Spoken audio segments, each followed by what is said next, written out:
ఆడుతూ పాడుతూ పని చేస్తే అలసటే పరిగెట్టిపోతుంది.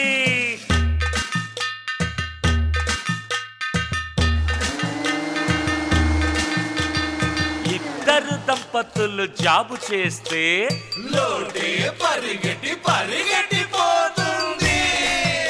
ఒరే కేశవ, ఒళ్ళు కాస్త వచ్చరా. మూడుకే రోజు జిమ్ముకెళ్తే బద్ధకం పరిగెట్టిపోతుంది. గంటలు చూసుకోవడం తప్ప ఇంకేం చేతగా నీకేంట్రా? నేనే చెప్తావు. ఓ గంట పొయ్యి దగ్గర పని చేస్తే తెలుస్తుంది. కబుర్లో పని చూడరా. నలుగురు కలిసి మోస్తుంటే శవమైన పరిగెట్టిపోతుంది. శుభవాని పెళ్లి జరుగుతూ ఉంటే శవం అంటాడు ఎవడండి ఈడు? ఒరే అంశకలకు పక్షి, అప్పడాల సంగతి చూడరా. 5 వేళ్ళు నోటిలోకి వెళ్ళుతుంటే ఆకలే పరిగెట్టిపోతుంది. అందుకే 10 ఏళ్ల బట్టి పని చేస్తున్నా పప్పులో ఉప్పేయడం రాదు. ఎత్తులా ఒళ్ళు పెంచావు, పోకిరికేం తక్కువ లేదు నీ బండబడా.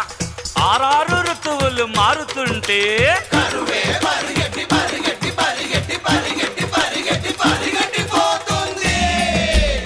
ఈ గ్యాప్ లో మంచి మ్యూజిక్ ఉంటే బాడీ మజిల్స్ భలే షో చేయొచ్చు. వద్దు పోరా. 7 అడుగులు పడి పెళ్ళైతే విరహమే పరిగెట్టిపోతుంది.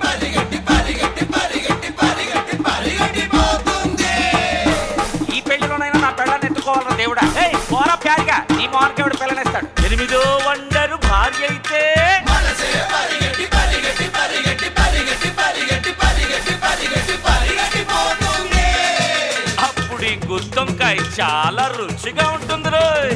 9 గ్రహములు దీవిస్తే పాపమే పరిగెట్టిపోతుంది. ఇక్కడ మనమే 9 గ్రహాలు ఉన్నాం. వేరే గ్రహాలు దీవించడం ఏంట్రా? అవును నిజమే. 10 మంది అబద్ధమే నిజమంటే సత్యమే పరిగెట్టిపోతుంది.